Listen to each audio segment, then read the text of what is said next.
Ça va spoiler sec, vous êtes prévenus. Et en fait, le mec, c'était Sauron depuis le début. Ah bah heureusement que vous vous en êtes rendu compte avant de forger les anneaux. Oui, comme ça, on a pu les forger à notre façon.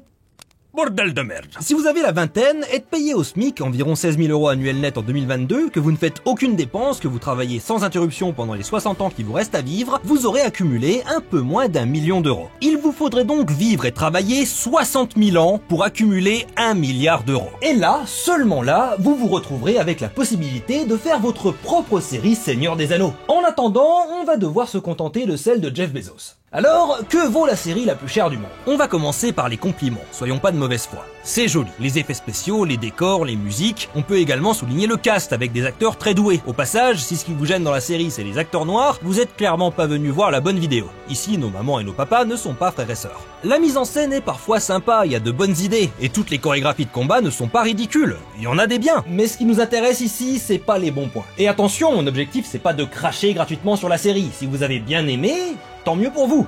Moi pas. Et je suis pas détenteur de la vérité absolue, par contre j'ai des arguments pour défendre mon point de vue. Moi j'ai noté des points intéressants à souligner pour se poser des questions sur la narration dans les Anneaux de Pouvoir. Le gros point faible des Anneaux de Pouvoir, c'est l'écriture. Et à un niveau vraiment surprenant pour une telle production. Parce que vraiment, il y a des erreurs tellement basiques que je pensais pas qu'il était nécessaire d'expliquer ce que je vais expliquer. On va vraiment devoir aller aux racines de comment raconter une histoire. Parce que, clairement, les bases ne sont pas acquises par ici. Mais c'est une bonne occasion de revenir dessus pour en tirer une leçon. Niveau école élémentaire, mais une leçon quand même. Et c'est ce qu'on va faire juste après le message de notre sponsor. Cette vidéo vous est à nouveau présentée par un VPN que j'utilise tous les jours pour me protéger des hackers et des sites malveillants, CyberGhost VPN. Vous le savez maintenant, un VPN c'est un réseau virtuel privé. Quand vous êtes en déplacement et que vous devez utiliser le Wi-Fi public du train pour commander un sandwich à 10 balles au wagon-restaurant, votre connexion n'est pas sécurisée. Mais avec un VPN, vous pouvez vous connecter à ce réseau tout en protégeant vos données, vos infos perso et votre adresse IP. Afin que personne ne découvre que vous êtes un peu un pigeon. 10 balles le sandwich. Et on revient également à l'autre attrait principal des VPN, c'est l'accès au contenu géo-restreint. Vous pouvez accéder au catalogue restreint de votre service de streaming préféré, Netflix, Disney+, Amazon Prime, Hulu. Il y a des tonnes de films et de séries qui ne sont disponibles qu'avec une adresse IP britannique par exemple. Et avec CyberGhost VPN, il vous suffit d'un clic pour vous connecter à un serveur étranger et débloquer tout ce catalogue. Le logiciel est simple d'utilisation, pas besoin d'être un expert en info. En plus, ils sont au top niveau transparence, ils ne collectent et ne partagent pas vos données. Grâce à ça, ils sont leader mondial de l'industrie de la sécurité et de la confidentialité avec plus de 38 millions d'utilisateurs et 5 étoiles sur Trustpilot. Avec un seul abonnement, vous pouvez protéger jusqu'à 7 appareils en même temps, que ce soit sur Windows, iOS ou Android. Faites-en profiter votre voisin beau gosse qui porte des chemises vertes et peut-être qu'il vous invitera à la prochaine soirée raclette. N'hésitez pas un instant et devenez un client satisfait comme moi. En utilisant le lien dispo dans la description et le commentaire épinglé, vous aurez 83% de réduction sur CyberGhost VPN, soit 2,03 € par mois, ainsi que 4 mois gratuits. En plus, vous avez 45 jours de garantie satisfait ou remboursé et un support 24 heures sur 24, 7 jours sur 7. Alors au pire, si vous essayez et que ça ne vous convient pas, vous serez remboursé. Foncez et cliquez sur le lien juste en dessous si ça vous intéresse. Maintenant, retour à la vidéo. Si on revient aux bases des bases de l'écriture, qu'on découpe la narration en son segment le plus insécable, on obtient cette formule. A fait X. Voilà, quand on raconte une histoire, on a un sujet A, souvent un personnage, qui effectue une action X. Et si ça vous semble débile que je simplifie les choses à ce point, c'est parce que ça l'est. Mais je suis obligé de revenir à ça pour exprimer ce qui ne va pas avec les Anneaux de Pouvoir. C'est vous dire mon jugement de l'écriture de cette série. Laissez-moi élaborer. Parce que A fait X, c'est l'atome de la narration. Il n'y a pas d'unité plus petite. Il y a des variations à la limite. Parfois, A est X. Ou A se fait X. Oh non, il n'y a pas de... Arrêtez de penser des choses que c'est pas les choses que je pense, hein. Ça va. On a donc les actions passives et actives que l'on peut exprimer avec cette formule. Alice mange une pomme. Bob se fait casser la gueule. Charlie est triste. Non, oui, je sais que c'est débile, on apprend ça à l'école primaire, mais je vous assure, ça va quelque part. Ensuite, on a les compléments. A fait X à B. Alice embrasse Bob. C'est là qu'on a également les compléments de lieu, de temps, etc. Alice embrasse Bob sur la joue. Alice a embrassé Bob hier. Chaque histoire est constituée de centaines, voire de milliers de petites actions comme ça. Individuellement, elles ont assez peu d'intérêt. La force des histoires vient de l'enchaînement de ces actions, et notamment de leur enchaînement logique. C'est là qu'interviennent les connecteurs logiques. Imaginons une petite histoire toute simple. On a Alice qui mange une pomme en bas d'une falaise, soudain un rocher tombe du haut de la falaise, Alice évite le rocher de justesse. Ces trois actions simples sont liées par deux connecteurs logiques. Le premier, c'est « et ». Alice mange une pomme et un rocher tombe du haut de la falaise. Les deux actions s'enchaînent mais ne sont pas liées. Il n'y a aucune raison logique pour que le fait qu'Alice mange une pomme en bas d'une falaise mène à la chute d'un rocher. Idéalement, on évite d'avoir trop de « et » dans les connecteurs logiques d'une histoire. C'est un connecteur pauvre puisqu'il ne fait qu'additionner des actions indépendantes. Cependant, le connecteur suivant, c'est un donc. Le rocher tombe, donc Alice l'évite. Les deux actions s'enchaînent logiquement. Donc est un connecteur riche puisqu'il crée une chaîne logique d'événements. On peut remonter cette chaîne en se posant la question pourquoi ? Pourquoi Alice évite le rocher ? Parce qu'il lui tombe dessus. C'est cohérent, ça a du sens. Et en fait, chaque action dans un récit est soumise à cette question. Par nature, on aime savoir pourquoi les choses ont lieu. Ça veut pas dire que le récit est obligé d'apporter une réponse. Le public peut très bien l'imaginer. Pourquoi Alice mange une pomme ? Pourquoi le rocher tombe du haut de la falaise ? L'histoire ne le dit pas. Nous avons donc créé un mystère. Encore une fois, on est au fond du fond des bases de l'écriture. Un mystère, on peut le résoudre. C'est le principe du planter-récolter. On pose une question à un moment donné, on y apporte une réponse plus tard. On va le faire ici avec des nouveaux connecteurs logiques. Alice évite le rocher de justesse, mais elle fait tomber sa pomme. Alors, elle entend Bob crier « Non !» depuis le haut de la falaise, parce que Alice avait volé la pomme de Bob. Donc, il voulait se venger pour la récupérer. Mais la pomme a été écrasée par le rocher. Vraiment une tragédie grecque ? Vous noterez qu'on a les connecteurs mais, alors, pour et parce que, qui sont des connecteurs riches. Ils maintiennent le lien de cause à effet d'une action à l'autre. Et la chaîne logique se complète grâce aux nouvelles actions. Pourquoi le rocher est tombé ? Parce que Bob l'a poussé. Pourquoi Bob a poussé le rocher ? Parce qu'il voulait se venger et récupérer sa pomme. Pourquoi il voulait se venger ? Parce qu'Alice a volé sa pomme. Ainsi, on annule a posteriori le premier « est » qui devient un « donc ». Alice mange la pomme de Bob, donc Bob pousse le rocher. C'est important à noter, les connecteurs logiques peuvent être affectés par les actions que l'on découvre a posteriori dans le récit. Ça va avoir son importance pour les anneaux de pouvoir. Mais ce qu'il faut retenir pour le moment, c'est que quand on raconte une histoire, on crée une chaîne logique d'événements, qui nous mène de l'introduction à la conclusion. C'est quelque chose que les créateurs de South Park avaient expliqué sur leur façon de construire les intrigues dans leur série. Ils ont bien compris que « est » un connecteur pauvre, qu'il faut l'éviter autant que possible. Une histoire bien construite, c'est une histoire dans laquelle une action mène à une autre de façon logique. Et ça peut se vérifier en partant de la dernière action et en demandant pourquoi à chaque étape de la chaîne. Si on trouve une réponse convenable ou alors qu'une place a été laissée pour que le public imagine sa propre réponse, alors l'histoire tient debout. Une histoire dans laquelle il n'y a que des « et » comme connecteur logique sera assez pauvre narrativement, mais au moins n'aura pas d'inconsistance dans sa logique. Par contre, si on remonte la chaîne narrative et que les connexions logiques ne sont pas là où elles sont nécessaires, ça devient bancal. Et c'est là qu'on peut commencer à s'interroger sur la qualité de l'écriture. A fait X, c'est la base de la narration. Pourquoi A fait X, c'est la base de la critique narrative. On en revient donc aux anneaux de pouvoir. Quand je dis que c'est mal écrit, c'est à cause de ce que je viens d'expliquer. Si on fait pas trop gaffe à l'histoire et qu'on regarde les jolis paysages, on peut facilement passer à côté de ses soucis. Parce que les actions s'enchaînent, qu'on passe d'un point de vue à un autre, et donc qu'on décroche vite des chaînes logiques de la narration. Mais à la seconde où on s'arrête pour s'interroger sur pourquoi les personnages font ci ou ça, il y a plus rien qui tient debout. Certaines parties de l'histoire s'en tirent pas trop mal. Côté Elrond et Durin, ou bien chez les Pieds Velus, les intrigues sont suffisamment simples pour que ça tienne à peu près debout. Il y a quelques inconsistances, pas mal de maladresse tout au plus, et on parlera pas de l'incapacité des auteurs à montrer plutôt que dire. Mais si on considère qu'ils n'ont pas les bases dont j'ai parlé juste avant, j'imagine que le show don't tell, c'est de la narration avancée pour eux. Par contre, dès qu'on regarde un petit peu ce qui se passe du côté de...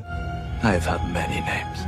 Ok, non, je garde ce morceau pour après parce que c'est un trop gros poisson. Mais même avant ça, tout ce qui concerne Galadriel ou Arondir, qui dans ma tête s'appelle Zinedine Zidelf, je suis désolé, c'est compliqué. Par exemple, prenons la fin de l'épisode 1. Galadriel se jette dans la mer. Pourquoi ? Parce qu'elle ne veut pas retourner au pays imaginaire avec les enfants perdus et qu'elle veut continuer sa poursuite du capitaine Crochet. Jusque-là, tout va bien. Mais pourquoi elle est montée sur le bateau ? Parce qu'elle a décidé d'abandonner sa quête. Pourquoi ? Parce que ses hommes se sont mutinés et lui ont fait réaliser qu'il était temps de rentrer. Ok, soit. Pourquoi elle saute ? Parce qu'elle change d'avis. Pourquoi elle change d'avis ? Parce qu'elle se souvient de son frère. Mais elle s'en souvenait déjà avant de monter sur le bateau. Qu'est-ce qui change entre la Galadriel qui monte à bord et celle qui saute dans l'océan ? Quelle action l'amène à faire ce choix-là alors qu'elle ne l'a pas fait avant de monter à bord ? La réponse c'est... il y en a pas. Le connecteur logique est un « et ».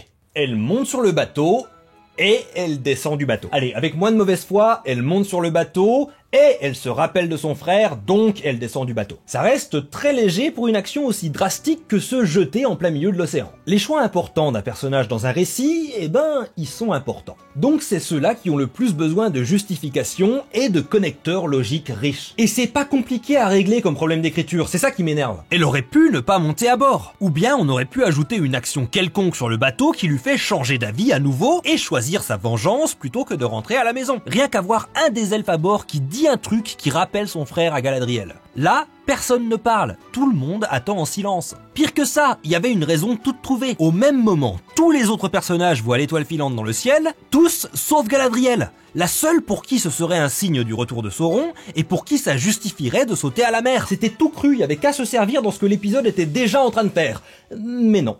Et ça, c'est tout le temps dans la série. Les personnages font des trucs et à la seconde où tu te demandes pourquoi, il n'y a pas de réponse. Pourquoi A fait X ?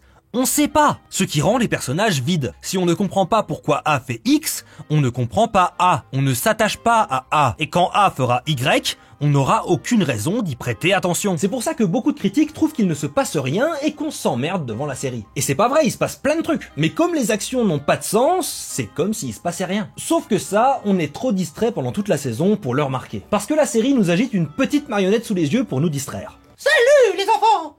Alors, qui est Sauron? Sauron lives because of you! C'est Halbrand.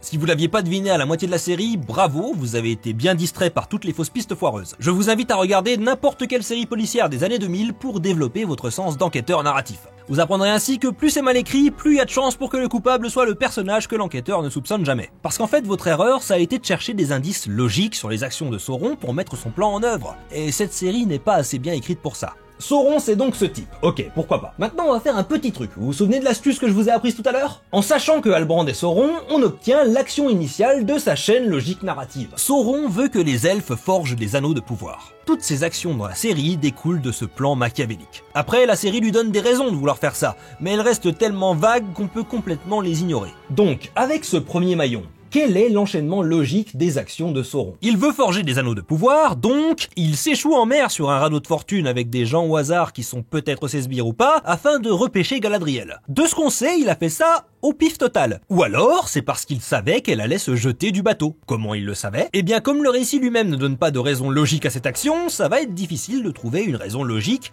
à cette première étape du plan de Sauron. On commence donc sur des bases solides. Sauron réussit donc à gagner la confiance de Galadriel sur son petit radeau, et, notez bien le connecteur logique, Erendil les repêche. Est-ce que Sauron avait prévu ça? On sait pas. Mais on va devoir supposer, parce que la suite de son plan, c'est de piquer un permis de forgeron pour obtenir son visa travail à Numénor. Pourquoi? En quoi cette action fait avancer son objectif? En rien.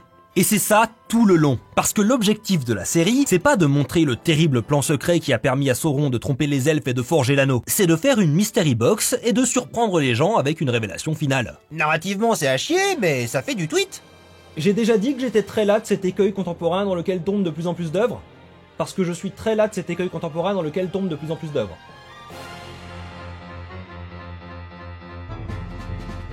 La conséquence de ça, c'est que le plan de Sauron est débile. Parce que s'il était intelligent, logique, eh ben ça aurait donné des indices et des gens auraient pu découvrir qui était Sauron. Adieu twist final. Je veux dire avec la logique du récit et pas avec une connaissance vague des clichés de séries policières. Alors que si son plan n'a aucun sens, qu'il se repose sur des événements qu'il ne pouvait absolument pas prévoir ou maîtriser, et que ses actions jusqu'à la dernière minute sont complètement aléatoires, eh ben on peut pas deviner que c'est lui. Et les autres personnages non plus. Heureusement, Sauron est bien sympa d'annoncer son plan machiavélique à Galadriel et de lui proposer de la rejoindre, et ensemble ils régneront sur la galaxie en tant que père et fils. Non, attendez, je me trompe de révélation, je confonds avec celle qui était bien écrite et qu'ils ont essayé de pomper sans comprendre les mécaniques derrière. Du coup, le plan de Sauron est un plan stupide qui se repose principalement sur la chance et sur le fait que tous les autres personnages soient également stupides. Parce qu'après la révélation à Galadriel, qu'est-ce qui se passe? Quand tu apprends que ton ennemi juré, dont la magie est puissante, a tout manigancé pour que tu forges ces anneaux magiques. Eh ben, tu forges les anneaux quand même, évidemment. Attends, on s'est fait chier à réfléchir pendant tout un montage, la série s'appelle Les Anneaux de Pouvoir, alors on va pas non plus se prendre la tête. Ça tient pas debout 2 secondes. Et du coup, ça nuit non seulement à la crédibilité du récit qui ne peut s'appuyer que sur un twist téléphoné, mais en plus ça nuit aux personnages et à toute l'histoire que cette série est censée précéder. Gandalf, pourquoi dois-je porter ce fardeau? Parce qu'il y a très longtemps, Galadriel et Elrond ont été vraiment très cons. Ah merde, je pensais qu'ils étaient intelligents. Ouais, ça c'est depuis qu'ils ont arrêté de sniffer du mithril. Quand je dis qu'il n'y a pas les bases, je n'exagère pas, c'est pas une hyperbole de youtubeur pour faire du clic. Ceci dit, je prendrai toutefois un énorme plaisir si ça fait du clic. Donnez-moi le beurre, l'argent du beurre, le cul de la crémière et la TVA. Il y a vraiment pas les fondations d'un récit. Ces questions-là que je pose, normalement, c'est aux auteurs de se les poser durant la phase de réécriture et d'édition d'un premier jet. Dans un deuxième ou troisième jet, normalement, il ne devrait y avoir aucun de ces problèmes logiques fondamentaux. Et je comprends pas comment tu peux dépenser 1 milliard de dollars et ne pas en allouer 10 000 pour payer un auteur sur 6 mois afin qu'il vérifie que les scripts tiennent debout avant la production. Je veux bien que tu sois pressé de filmer et de faire des effets spéciaux, mais le script il peut pas être réparé en post-prod. Ce genre d'erreur de débutant, je peux très bien les pardonner pour une œuvre faite par des amateurs ou bien par des pros avec un petit budget et très peu de temps. Le calendrier de sortie fait que la plupart des scripts de mes vidéos sont des premiers jets. C'est pour ça que des fois je dis des conneries. Mais quand tu as littéralement le plus gros budget, tu peux peut-être te payer le luxe d'avoir des bons scripts. Je sais qu'Hollywood a très peu de respect pour les scénaristes, ça se sent de plus en plus. Il y a une épidémie de très grosses productions très mal écrites. Mais il serait temps que ça change. Parce que ne pas respecter les gens qui mettent des mots sur du papier, c'est un peu un comble quand on adapte un univers sorti de bouquin. Encore merci à CyberGhost VPN, n'oubliez pas de cliquer dans le lien dans la description et le commentaire épinglé pour profiter de la réduction exceptionnelle de 83%. Protégez vos données de navigation et débloquez le contenu restreint pour 2,03 € par mois seulement. Satisfait ou remboursé? Allez donc y jeter un œil. Sur ce, merci d'avoir regardé, je vous souhaite de joyeuses fêtes de fin d'année. Encore merci aux tipeurs et aux forgemaux. Tropper, out.